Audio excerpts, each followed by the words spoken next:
السلام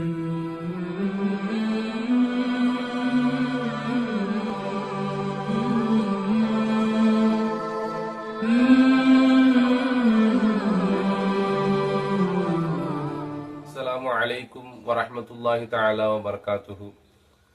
صلوا على النبي. اللهم صل على سيدنا محمد وعلى آل سيدنا محمد وبارك وسلم عليه. الحمد لله. அல்லாஹு தாலாவுடைய மாபெரும் கருணை கிருபை நம்மை முஸ்லிமாகவும் மூமினாகவும் படைத்து மேலும் தொடர்ந்து ஹபீபு நாயகம் இருலக சக்கரவர்த்தி ஆகிய நாயகம் ஸல்லல்லாஹு அலைஹி வஸல்லம் அவர்களுடைய இந்த புனிதமிகு உம்மத்தில் ஒரு அங்கத்தினராக நம்மை ஆக்கி அருள் புரிந்தானே, அப்படியாகப்பட்ட அல்லாஹ்விற்கு அனைத்து புகழும் உண்டாவதாக. அல்ஹம்துலில்லாஹ் அல்ஹம்துலில்லாஹ் அல்ஹம்துலில்லாஹ். மேலும் நாயகம் ஸல்லல்லாஹு அலைஹி வஸல்லம் அவர்களை அப்படியே பின்பற்றி வாழக்கூடிய பாக்கியத்தை அல்லாஹ் தஆலா உங்களுக்கும் எனக்கும் தந்தல் புரிவானாக. அன்பானவர்களே, நாம் தினமும் ஒரு சுன்னத் என்ற அடிப்படையில் நாம் பார்த்து வந்து கொண்டிருக்கின்றோம். இன்றைய தினம் நாயகம் ஸல்லல்லாஹு அலைஹி வஸல்லம் அவர்கள் எவ்வாறு ஒது செய்தார்கள் என்பதில் ஒரு சிலதை முன்பு பார்த்திருந்தோம். அவைகளில் சிலதை இன்று பார்க்கலாம் இன்ஷா அல்லாஹ். அன்பானவர்களே, நாயகம் ஸல்லல்லாஹு அலைஹி வஸல்லம் அவர்கள் ஒது செய்யும் பொழுது தனது தாடியை கோதி கழுவக்கூடியவர்களாக ஆகியிருந்தார்கள். ஹதீஸ் ஷரீஃபில் வரக்கூடிய ஹதீஸ், திர்மிதி ஷரீஃபில் வரக்கூடிய ஹதீஸ், கான ரசூலுல்லாஹி ஸல்லல்லாஹு அலைஹி வஸல்லம் யுஹல்லிலு லிஹியதஹு ஃபில் வுதுஇ. ரசூலுல்லாஹி ஸல்லல்லாஹு அலைஹி வஸல்லம் அவர்கள் ஒது செய்யும் பொழுது தனது தாடியை கோதக்கூடியவர்களாக ஆகியிருந்தார்கள். ஒரு சில நபர்கள் இவ்வாறு தாடியை கோதுவார்கள்.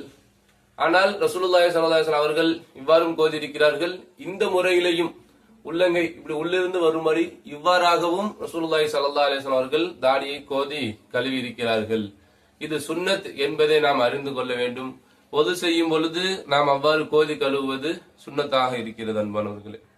அது மட்டுமல்ல, நம்முடைய விரல்களை, கை கால்களை கழுவும் பொழுது விரல்களையும் நாம் கோதி கழுவ வேண்டும். அதையும் ரசூலுல்லாஹி ஸல்லல்லாஹு அலைஹி வஸல்லம் சொல்லியிருக்கிறார்கள். அஸ்பகில் உதுஅ வ ஹல்லில் பைனல் அஸாபிஅ.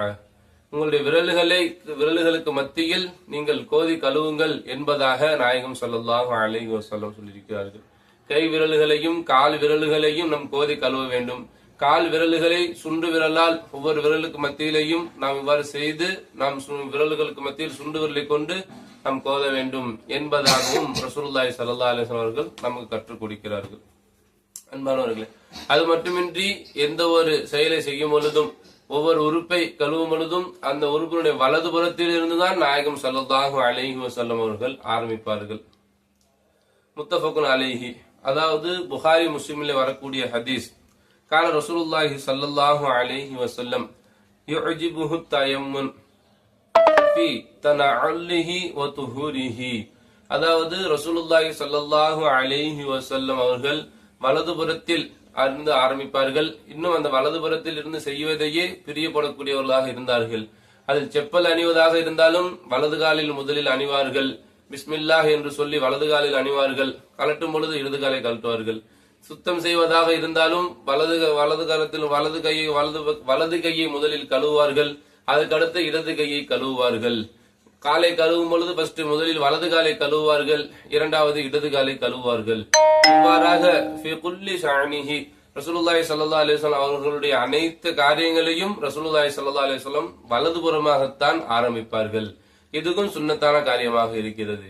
ஆக நாம் ஒது செய்யும் பொழுது நம்முடைய தாடியை கோதி கழுவ வேண்டும், விரல்களையும் கோதி கழுவ வேண்டும். நம்முடைய உறுப்புகளை வலது பக்கம் இருக்கக்கூடிய வலது பக்க உறுப்புகளை நாம் முதலில் கழுவிவிட்டு அதற்கு பிறகு இடது பக்க உறுப்பை கழுவ வேண்டும் இன்ஷா அல்லாஹ். நாயகம் ஸல்லல்லாஹு அலைஹி வஸல்லம் அவர்களுடைய சுன்னத்துகளை அடிபெறலாமல் அப்படியே எடுத்து நடப்பதற்கு அல்லாஹ் தஆலா உங்களுக்கும் எனக்கும் தௌஃபீக் செய்வானாக. வாஹிர் தாவானா அல்ஹம்துலில்லாஹி ரப்பில் ஆலமீன். அஸ்ஸலாமு அலைக்கும் வரஹ்மத்துல்லாஹி வபரகாத்துஹு.